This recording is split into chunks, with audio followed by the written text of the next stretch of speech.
Hi there, my name is Cadence and welcome to Still I Grow.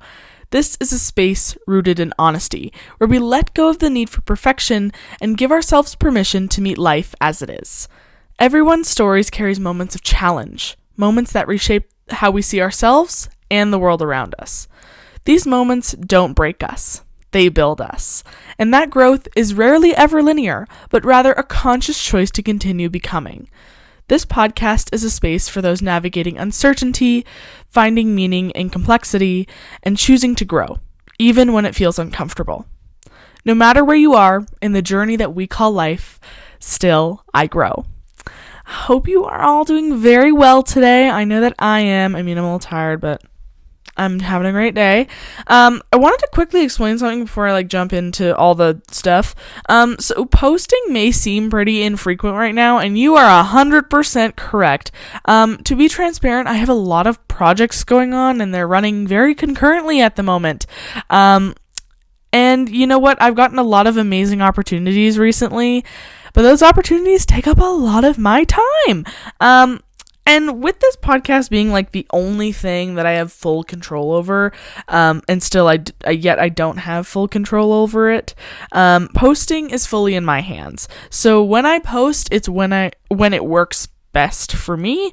So I aim to do 3 episodes a month. Right now, it's looking to be 2 a month for a little bit, but I don't know, I just love being here and I want to be here more often, but sometimes I gotta prioritize other things. So just wanted to be open about that, because I haven't been on here in a while.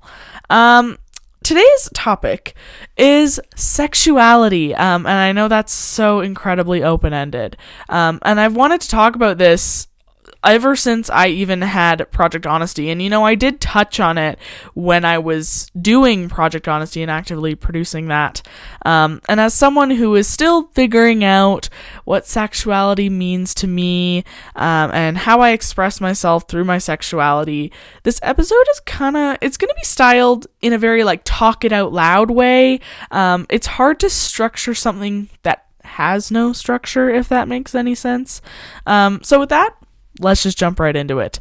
The title of this section in here, because they're not scripted, but they're just jot notes. It starts with the journey or whatever. So back in elementary school, I began questioning my sexuality. I liked girls, but at that time, nobody around me was gay. It was a widely accepted norm that I would be straight. So I was. And I thought the reason that I liked girls was because I wanted to be friends with them, not because I actually liked them. Because I'm well, nobody around me does, therefore I don't. I just really want to be their friend. And I kept my sexuality kind of tucked away. Nobody else around me was doing it, and I was worried that there would be some sort of pushback.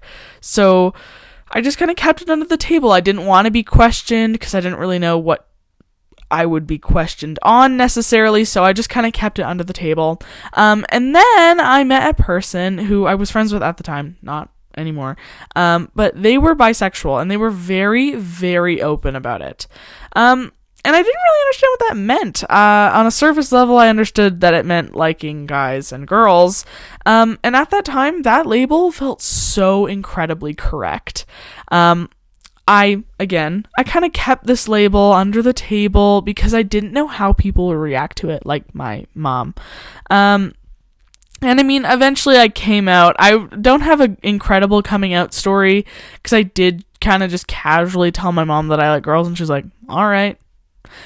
There wasn't a lot going on when I came out, because in my household, it's okay to be gay and express yourself like that. And I think, there was not any pushback that I received, which was surprising to me as someone who was first person in the family to come out. So I didn't really know what to expect. So, luckily, I didn't receive a lot of pushback. And then over the years, since that kind of point, I tried to find a label that worked. So, again, I was straight, or whatever that means, for a very long time. Then I was like, ooh, bisexual, like dipping my foot in the water. And then I was like, oh no, this is terrifying. We're straight. No, we're totally straight. Because at that time, being bisexual was like very, very different. And I was like, I don't want to be that or more than I already am. So I was like, no, not cool. And then I was like, wait a minute, but I hate fucking being straight because I don't like men. So then I was like, but maybe I do. So we'll change up the label again to being bisexual. And then for a while, actually, this was like a really pivotal moment in my journey of sexuality, or whatever the fuck you want to call it. I felt like the pansexual label fit me very well, because I was like, you know what? I would date a guy or a girl or someone who's non-binary or doesn't fit within a specific gender binary. And so that kind of stuck for a while. And then I winded up being very like not label for a while, and then I strongly identified as a bisexual again, and then felt straight for like a very short stint, like I'm not kidding, like a week, and then I was like, oh my god, I'm not going back to that. And then for the longest period I identified as bisexual, because I was like, you know what, maybe I do like men, right? And then last year, actually, I came out as a lesbian, which was so weird, because I was like, first of all, I was under the assumption that people only come out once in their life, and that's totally wrong. People can come out a bunch, and I did twice, so here we are. And currently, I don't really know. I don't have a label. I still feel strongly connected to the label of being a lesbian because I love women, but I honestly, like, I don't know. I think I would still maybe date a man. I don't really know.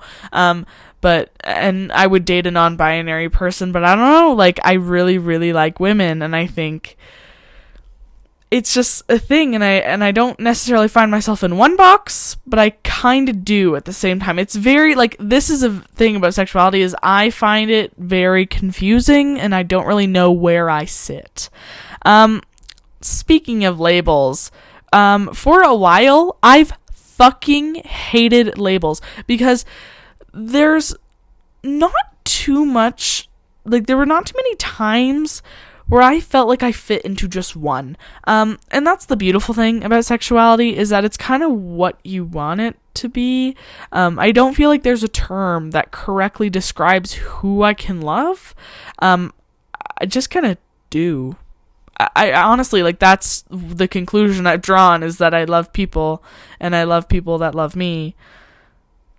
So that's kind of where I'm at. And I understand that for a lot of people, labels are a tool of affirmation, especially considering what environment people are in. And if their environment's accepting it or not. Like, my environment is very accepting.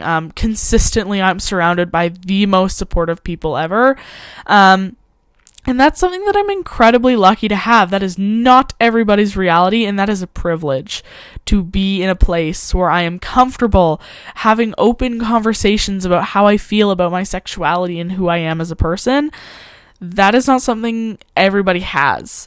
And, you know, like, again, being a person who is in a generally accepting environment, like 80 to 90% of the time, I haven't really needed something that was very affirming in terms of sexuality, because when speaking about my sexuality publicly, I'm not expected to have a direct answer, and so a lot of people are supportive on whether I put a label out or not. And one of my friends, actually, the first one that I was like, hey, I think I'm a lesbian, she was like, yeah, you are. And I was like, I don't know, like, I think I am. And she's like, you know what, if you're not, cool. If you are, cool. I love you either way. So that's kind of where I'm at with labels, in terms of them. Like, and I mean, again, tools of affirmation, some people love them. I don't feel the need for them. I wanted to bring up quickly just the impact of social media that it has on sexuality and, like, the journey of sexuality. Once I started getting more access to social media, I realized that sexuality has very endless possibilities. I mean, in the media that I consume, I do feel accurately represented in the queer community, in the lesbian community.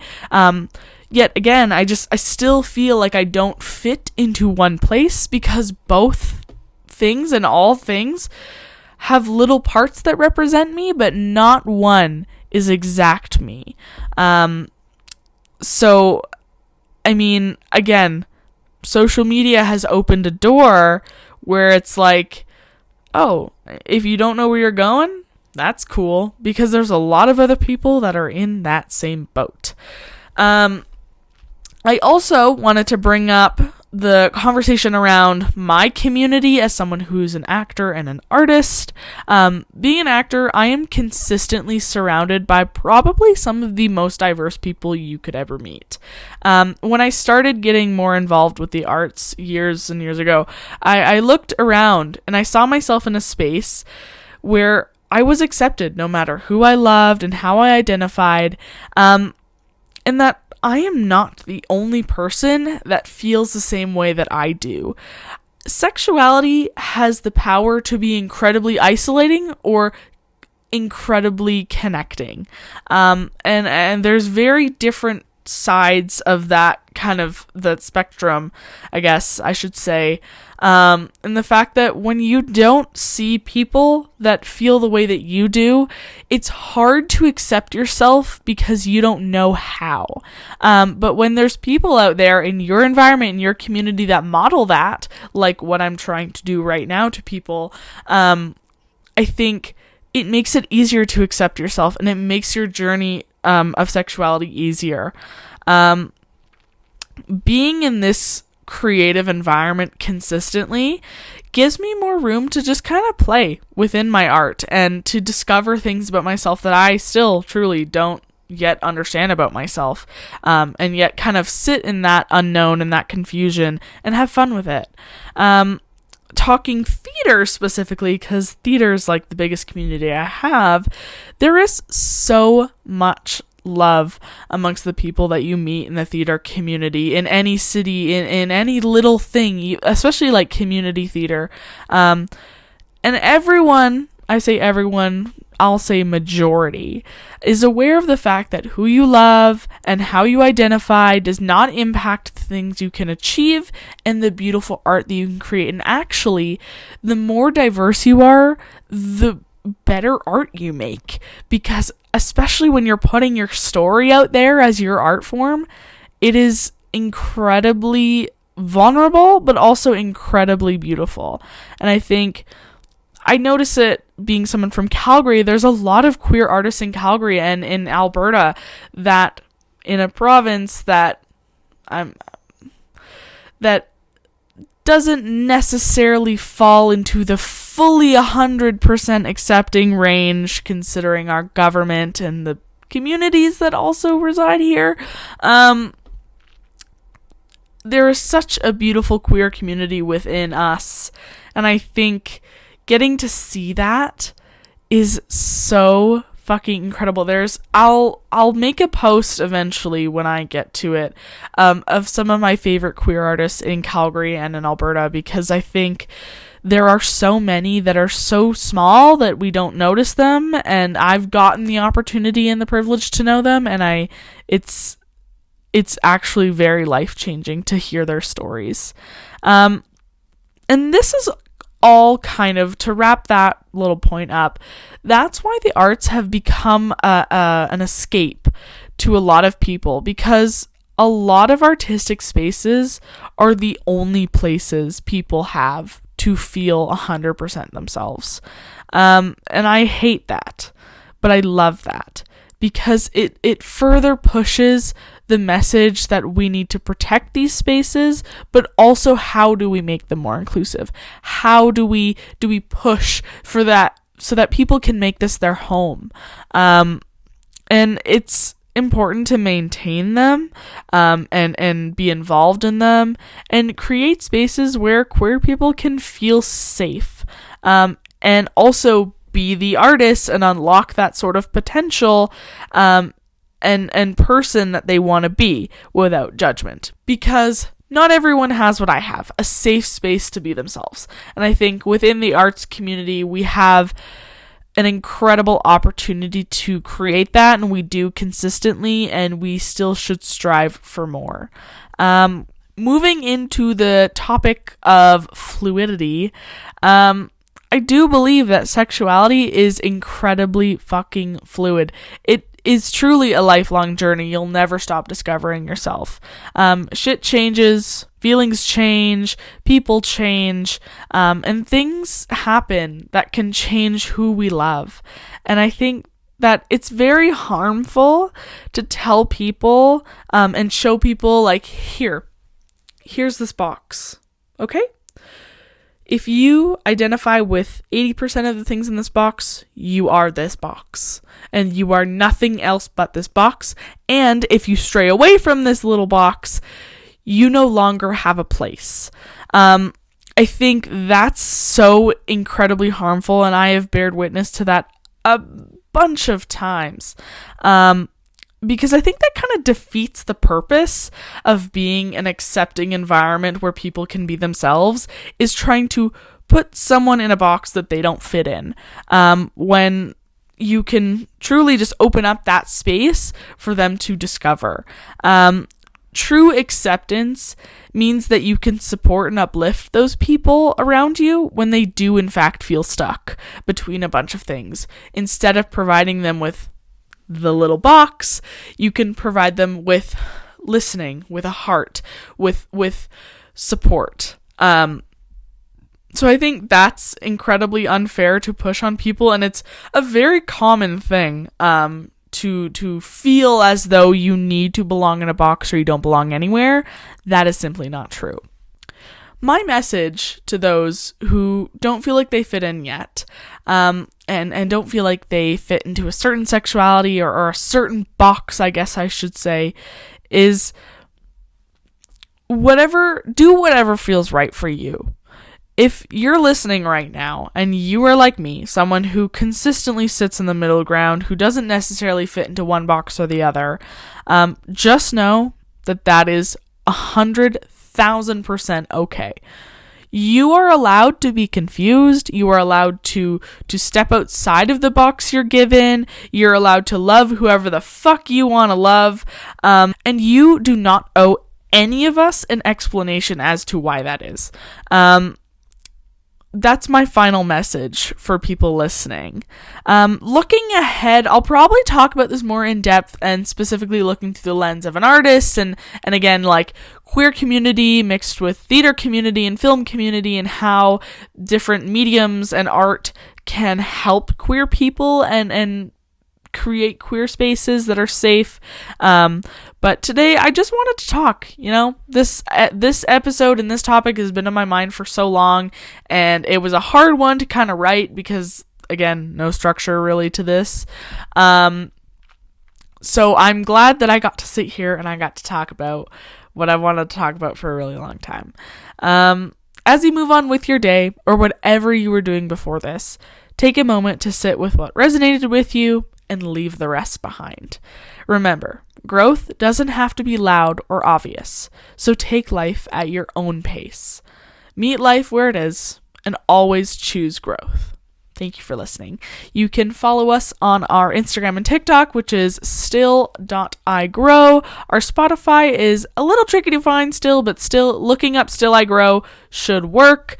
Our website is linked in the description of our channel, as well as on the Instagram bio. I encourage you to subscribe, follow, and hit the bell icon if you enjoyed this episode, and I'm very happy that you joined me today.